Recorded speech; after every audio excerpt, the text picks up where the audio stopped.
आजकल social media से लेकर ग्राउंड लेवल तक एक ही सवाल गूंज रहा है, कम ऐप को बैन क्यों नहीं किया जा रहा। जिस तरह से पहले ड्रीम 11 को लेकर विवाद खड़ा हुआ था, आज वही हाल कम ऐप को लेकर बनता जा रहा है। लोग कह रहे हैं कि यह सिर्फ एक गेम नहीं रहा, यह अब सीधा लोगों की जेब और दिमाग दोनों पर असर डाल रहा है। हर दिन हजारों नए यूजर कम ऐप से जुड़ रहे हैं, लेकिन सवाल यह है कि क्या ये स्किल गेम है या छुपा हुआ गैम्बलिंग।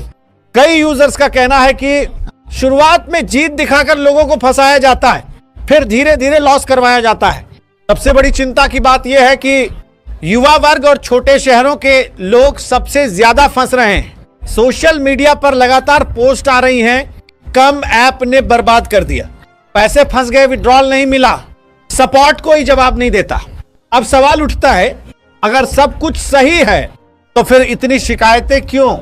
कई जगहों पर यह मांग उठ रही है कि जब ड्रीम 11 पर सवाल उठ सकते हैं तो कम ऐप पर कार्रवाई क्यों नहीं। लोग सरकार से पूछ रहे हैं, क्या नियम सिर्फ कुछ ऐप्स के लिए हैं या फिर सबके लिए बराबर। कुछ लीगल एक्सपर्ट्स का कहना है कि अगर कम ऐप में मनी रिस्क ज्यादा है और ट्रांसपेरेंसी क्लियर नहीं है तो इस पर एक्शन बनता है।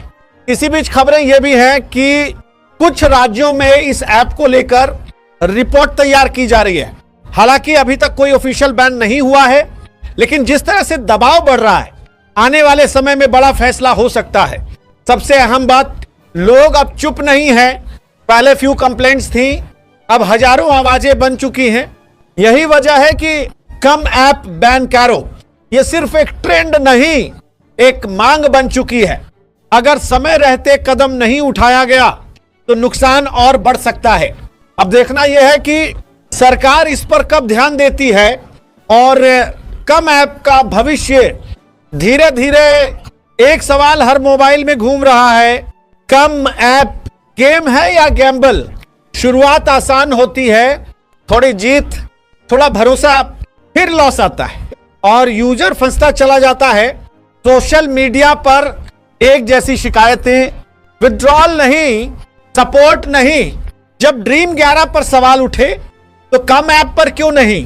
अब आवाज उठ रही है, कम ऐप बैन करो। यह गुस्सा नहीं, यह वार्निंग है। अगर समय रहते एक्शन नहीं लिया गया तो नुकसान बढ़ेगा। अब फैसला सिस्टम का है, लेकिन सवाल जनता का